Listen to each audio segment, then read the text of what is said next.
Hello जय हिंद दोस्तों, मैं आप सभी लोगों का अपने चैनल एमएमजे क्लास में सभी का स्वागत करता हूं। आशा करता हूं आप सभी अच्छे होंगे, बेहतरीन होंगे, शानदार होंगे। तो आज हम प्राचीन भारत इतिहास का नया चैप्टर पढ़ने वाले, जो चैप्टर बहुत इंपॉर्टेंट है, जो कि आपके एग्जाम बेस से बहुत इंपॉर्टेंट क्वेश्चन है। ये चैप्टर का नाम मौर्य साम्राज्य। क्या है चैप्टर का नाम? मौर्य साम्राज्य। इस चैप्टर से जरूर क्वेश्चन पूछे जाते हैं, हर एक एग्जाम में दोस्तों क्वेश्चन पूछे जाते हैं। चाहे आप वो यूपी पुलिस की तैयारी कर रहे हैं या यूपी एसआई की तैयारी कर रहे हैं, यूपी लेखपाल, UP RO, UP constable, UPSC, किसी भी एग्जाम की तैयारी कर रहे हैं, सभी एग्जामों में इस चैप्टर से जरूर क्वेश्चन पूछे जाते हैं। आप चाहे रेलवे से संबंधित कोई भी एग्जाम दे रहे हैं, railway NTPC, railway group D, railway RPF SI, RPF constable या जेई टेक्नीशियन, किसी भी एग्जाम की तैयारी कर रहे हैं आप, बात की जाए एसएससी एसएससी एमटीएस, सीजीएल या BPSC, Bihar police, Bihar SI, Delhi police, Delhi constable, सभी एग्जामों में इस चैप्टर से जरूर क्वेश्चन पूछे जाते हैं। दोस्तों आपसे गुजारिश है, बहुत इंपॉर्टेंट क्वेश्चन है परीक्षा के मामले में, इस चैप्टर से जरूर क्वेश्चन पूछे जाते हैं। तो आज हम महत्वपूर्ण प्रश्नों की प्रैक्टिस करने जा रहे हैं। ठीक, तो आप चैनल पर नए आए तो चैनल को सब्सक्राइब कर लीजिए, अपने दोस्तों भाइयों के साथ भी शेयर कीजिए।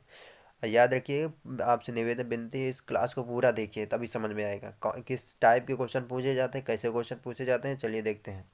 आज का पहला क्वेश्चन है, प्रथम भारतीय साम्राज्य स्थापित किया गया था। प्रथम भारतीय साम्राज्य स्थापित किया गया था, तो किसके द्वारा स्थापित किया गया था? याद रखिए, चंद्रगुप्त मौर्य द्वारा। किसके द्वारा? चंद्रगुप्त मौर्य द्वारा स्थापित किया गया था। याद रखिएगा, मौर्य राजवंश की स्थापना किसने की थी? तो किसने की थी? चंद्रगुप्त मौर्य ने। मौर्य राजवंश की स्थापना किसने की थी? तो चंद्रगुप्त मौर्य ने की थी। किसने की थी? चंद्रगुप्त मौर्य ने की थी। याद लिख लीजिएगा, चंद्रगुप्त मौर्य ने की थी। मौर्य साम्राज्य का शासन कब से कब तक? तो याद रखिएगा, इसकी सीमा क्या थी मौर्य वंश की? तो याद रखिएगा, 381 ईसा पूर्व से लेकर 184 ईसा पूर्व तक माना जाता है। 184 ईसा पूर्व तक माना जाता है, लिख लीजिएगा। ठीक, लिखावट न समझ में आया तो हम बोल दे रहे हैं। मौर्य राजवंश की स्थापना किसने की थी? तो चंद्रगुप्त मौर्य द्वारा किया गया था। इस इसका मौर्य साम्राज्य का समय सीमा क्या था, कार्यकाल क्या था? तो 381 ईसा पूर्व से लेकर 184 ईसा पूर्व तक माना जाता है। ठीक, याद रखिएगा। एक पॉइंट और, इसके मौर्य साम्राज्य का मौर्य साम्राज्य की सीमा कहाँ से कहाँ तक लगती थी? मौर्य साम्राज्य की सीमा याद रखिएगा, ये ईरान से लगती थी। ईरान से लगती थी। किससे लगती थी? ईरान से लगती थी। ये कभी पूछ सकता है तो आपसे, ईरान से लगती थी। ठीक, ईरान से कहाँ तक? ईरान से लगती थी मौर्य साम्राज्य की सीमा।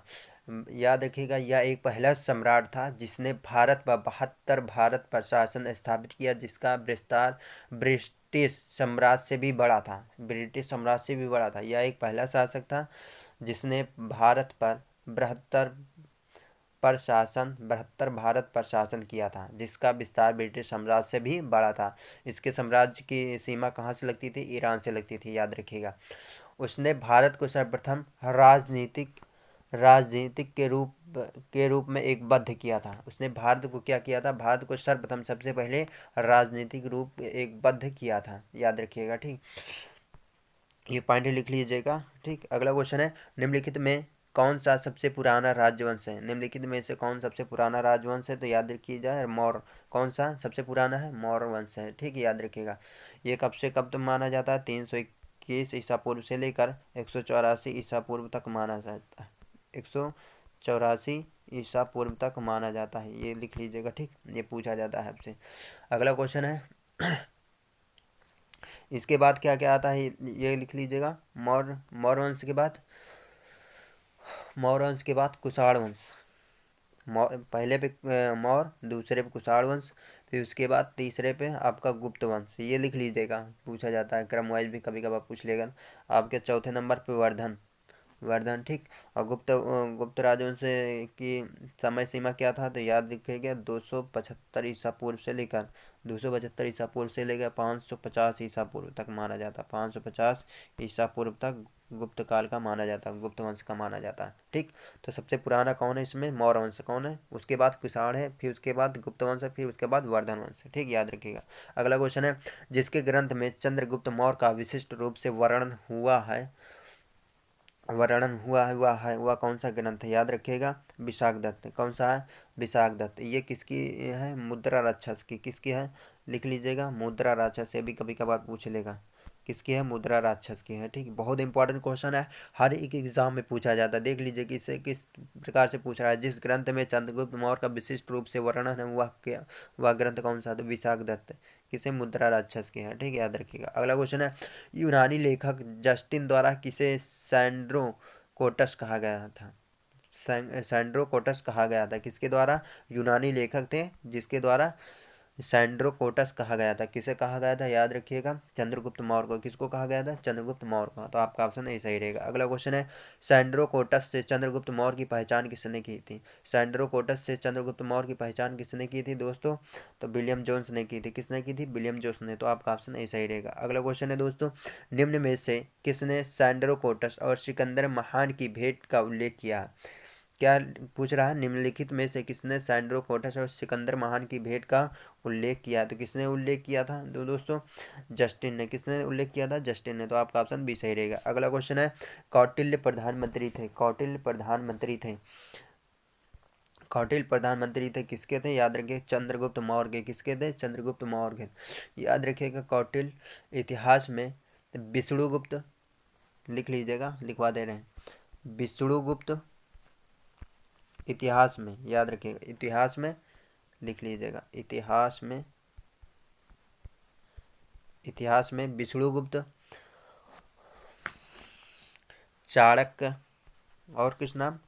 चाणक्य। इन दो नामों से विख्यात थे। इन दो नामों से विख्यात थे। याद रखिएगा, कौन? कौटिल्य। इन इतिहास में इन दो नामों से विख्यात थे, प्रसिद्ध थे, विष्णुगुप्त और चाणक्य के नाम से। याद रखिएगा। ठीक, इनकी रचना याद रखिएगा, अर्थशास्त्र। कौन है इनकी रचना? अर्थशास्त्र। अर्थशास्त्र। कौन सी है इनकी रचना? अर्थशास्त्र। ये पॉइंट लिख लीजिएगा। अगला क्वेश्चन है, चाणक्य अपने बचपन में किस नाम से जाने जाते थे? चाणक्य अपने बचपन में किस नाम से जाने जाते थे? तो विष्णुगुप्त के नाम से जाना जाते थे। किसने? विष्णुगुप्त के नाम से जाने जाते थे। अगला क्वेश्चन है, चाणक्य का अन्य नाम क्या था? चाणक्य का अन्य नाम क्या था? विष्णुगुप्त। देख लीजिए किस प्रकार क्वेश्चन पूछे, सभी क्वेश्चन पूछे हुए हैं दोस्तों। तो आपसे गुजारिश है, विनती है, पूरी क्लास देखिए, तभी आपको समझ में आएगा कैसे क्वेश्चन पूछे जाते हैं। बहुत इंपॉर्टेंट क्वेश्चन है ये चैप्टर है, आपके सभी एग्जामों में पूछा जाता है। आपसे गुजारिश है, विनती है, पूरी क्लास देखिए। आप चैनल पर नए आए तो चैनल को सब्सक्राइब कर दीजिए, लाइक करके बताइए, कमेंट करके कैसी लगी क्लास। अपने दोस्तों भाइयों के साथ भी शेयर कीजिए जो लोग गवर्नमेंट एग्जाम की तैयारी कर रहे हैं। तो देखिए अगला क्वेश्चन है, कौटिल्य का अर्थशास्त्र है एक। कौटिल्य का अर्थशास्त्र क्या है? एक। तो क्या है दोस्तों? शासन के सिद्धांतों की पुस्तक है। क्या है? शासन के सिद्धांतों की पुस्तक। कौटिल्य का अर्थशास्त्र क्या है? मतलब उसमें शासन के सिद्धांतों की पुस्तक है। अगला क्वेश्चन है, निम्नलिखित में से राज्य के सप्तांग सिद्धांत के अनुसार राज्य का सातवां अंग कौन सा है? राज्य का सातवां अंग कौन सा है? ये पूछ रखा है, तो मित्र है। मित्र है। कौन है? सातवां अंग कौन सा है? याद रखिएगा। तो बात की जाए सुहृद। ठीक, सुहृद यानी मित्र, इन्हें क्या बोला जाता है? मित्र। राज्य के कान है। मित्र राज्य के कान है। ठीक, मित्र राज्य के क्या है? कान है। क्या है? कान है। ये पॉइंट लिख लीजिएगा। अगला क्वेश्चन है, कौटिल्य के अर्थशास्त्र में किस पहलू पर प्रकाश डाला गया है? कौटिल्य के अर्थशास्त्र में किस पहलू का पर प्रकाश डाला गया है? तो दोस्तों बात की जाए तो राजनीतिक नीतियाँ पर। किस पर पहलू पर प्रकाश डाला गया है? इनकी पुस्तकों पर, अर्थशास्त्र की पुस्तक पर राजनीतिक नीतियों पर प्रकाश डाला गया। आपका ऑप्शन बी सही रहेगा। अगला क्वेश्चन है, निम्न में से किसकी तुलना मैकियावेली के प्रिंस से की जा सकती है?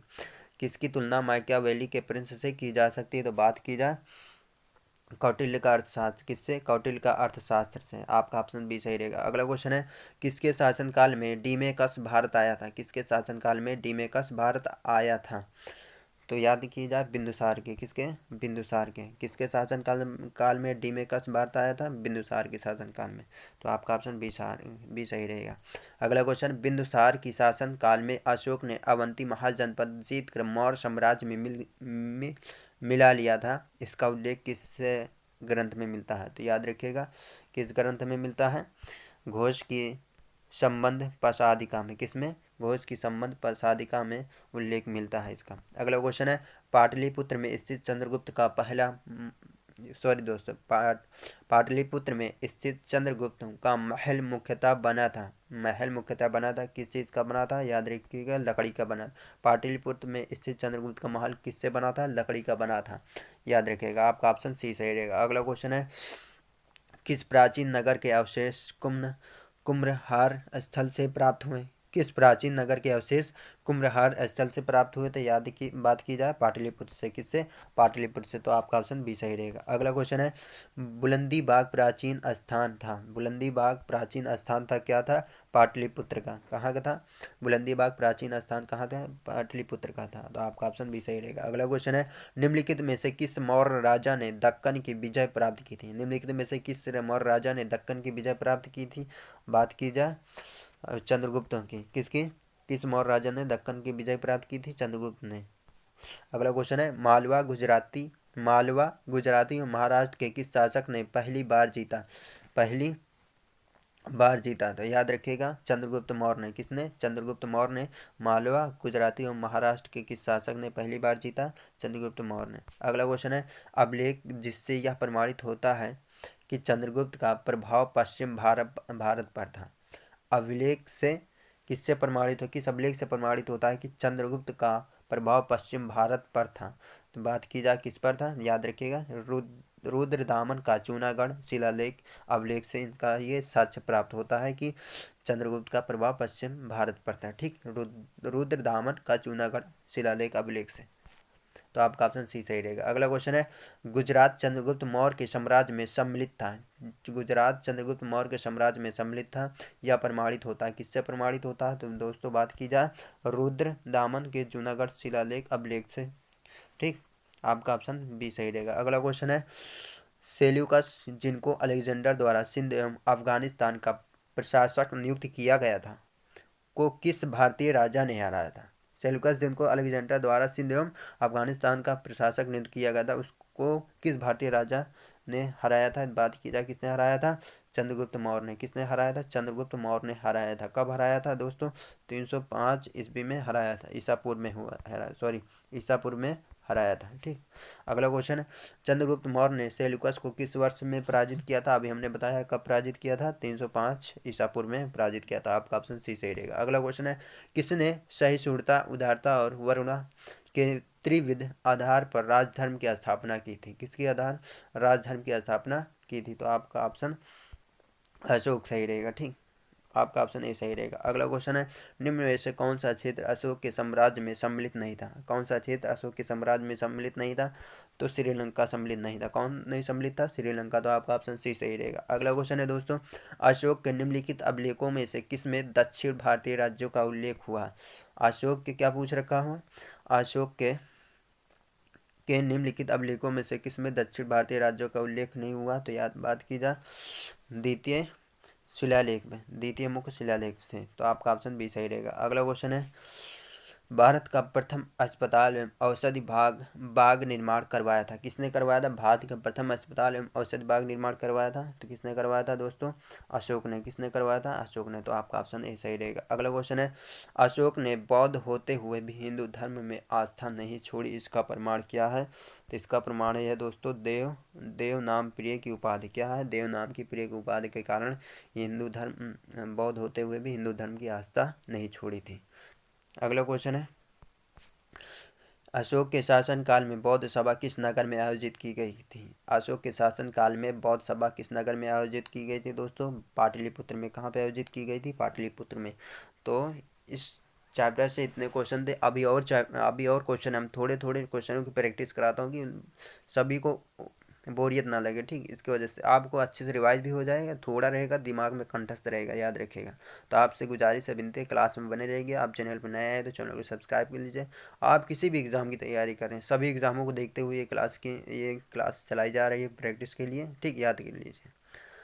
तो आप किसी भी एग्ज़ाम की तैयारी कर रहे हैं, चाहे यूपी से रिलेटेड, चाहे बिहार से रिलेटेड कोई एग्ज़ाम, या अन्य स्टेट से रिलेटेड कोई भी एग्ज़ाम की तैयारी कर रहे हैं, एसएससी हो या दिल्ली पुलिस हो, या रेलवे संबंधित कोई भी एग्ज़ाम हो, सभी एग्ज़ामों के लिए क्लास बेनिफिट है, आपको फ़ायदा है। आप रिवाइज करेंगे, अच्छा पढ़ेंगे तो अच्छा आपका रिजल्ट परिणाम घोषित होगा। ठीक, याद रखें।